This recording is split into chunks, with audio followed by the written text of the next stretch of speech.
Magandang araw mga kaibigan. Bigyan natin ng opinion, reaction ngayon itong pahayag ng isang batang kongresista katulad ni Congressman Barsaga, Congressman Leandro Libeste. Siya po si Congressman Eli San Fernando ng Kamanggagawa Party List. Nanawagan siya ng mass protest action laban sa korupsyon ng gobyernong ito, lalo na yung ICI. So, nakakatuwa po.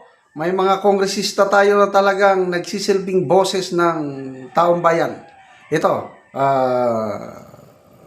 sa kanyang press conference, mga tanong ng media sa kanya. Kung dun muna sa ICI po. ICI. So kahapon po nag-withdraw na nga daw po ng cooperation ng mga Diskaya from cooperating with the inquiry.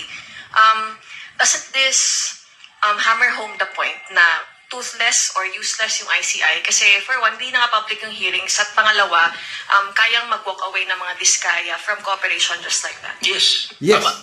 Walang pangil, walang kapangyarihan yung ICI. Nagiging isang malaking... Walang pangil, inutil ang ICI kasi anybody can withdraw. Ayaw namin mag-attend. May magagawang ICI? Wala. PR na lang yan. PR. At hindi natin masisisi yung mga tao kung tinitignan yan na parang nag-whitewash na lang. O parang may pinoproteksyonan na kaalyado ng administrasyon. Wow. Uulitin ko sa laki nga, sa magnitude ng public resources involved. Ba't wala pa napapakulong hanggang ngayon? Wow. Very consistent naman kami doon sa sinasabi namin, along with other minority members, na kung gusto talaga ng administrasyon na may mapanagot, even without the ICI, the President can mobilize the entire instrumentalities of the government. Ombudsman, NBI, lahat pakilusin niya. Correct.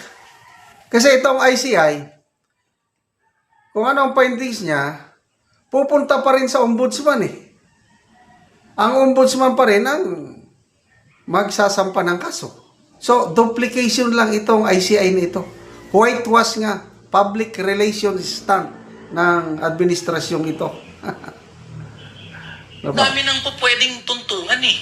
Meron ng mga pronouncement under oath, yung mga kontratista, meron na rin mga publicly available documents, so we can establish a case. Ang problema hanggang ngayon, ayan pa rin, pahaba ng pahaba yung mga hearing, mas nalilito ang mga tao, ano na ang nangyayari. So, tapos sinabi pa ni Claire Castro, spoke sa Claire Castro na humihingi siya ng kahinahunan sa mga Pilipino, maging kalmado daw. Masisisi po ba natin ang mga Pilipino at mga manggagawa na hindi magiging kalmado kung nakikita nila na itong mga proceedings, especially ng ICI, walang pinatutunguhan? Pahaba ng pahaba yung hearing, parami ng parami yung cast of characters, and at the end of the day, walang mapapanagot. So, baka kailangan hong mag-introspect ng palasyo patungkol sa usapin na to. Ay, sir, meron po nga statement din yung kasama niyo sa minority na si Congressman Edgar Elise. He urged President Ferdinand R. Marcos Jr. to call a special session of Congress to swiftly pass legislation granting full investigative powers to the ICI. Kayo po ba, do you share the same sentiment? Yes, we support.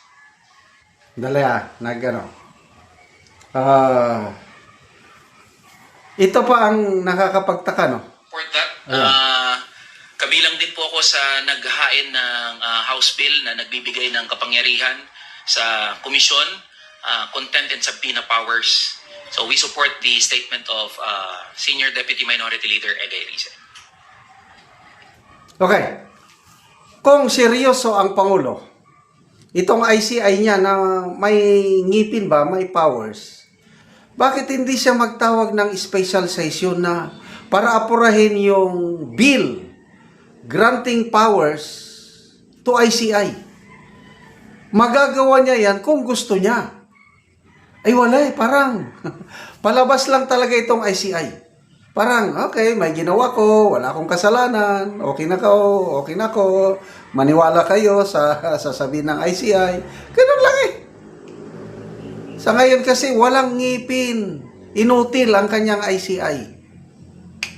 Wala talaga.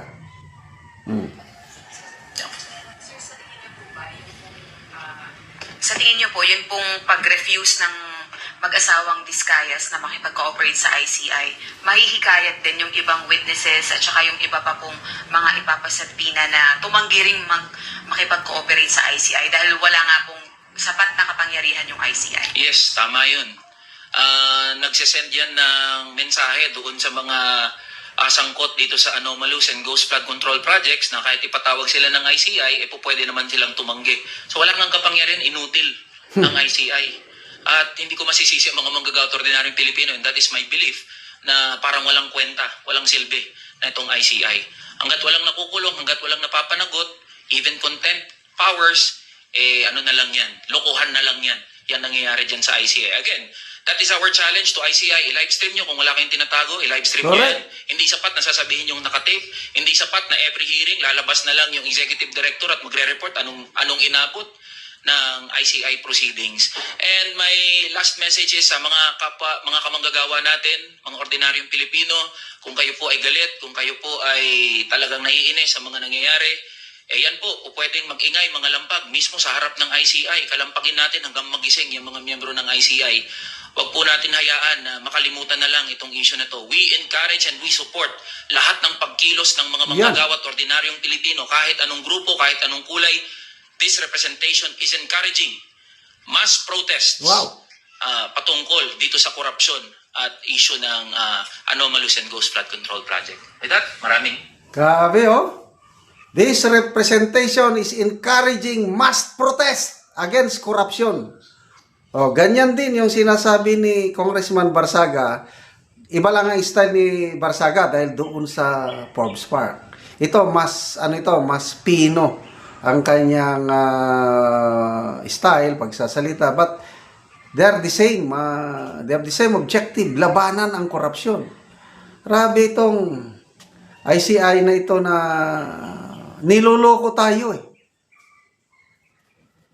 Sino bang maniniwala sa inyo?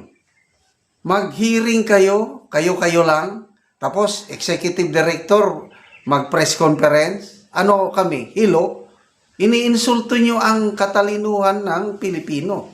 So, salamat, Congressman Elisan Fernando. Mabuhay po kayo. Okay, mga kaibigan, salamat sa inyong pagsubaybay sa ating channel. Nakakatulong kayo ng malaki sa tribong Talandig ng Bukidnon dahil ang income natin sa channel na ito is pantulong po sa tribo.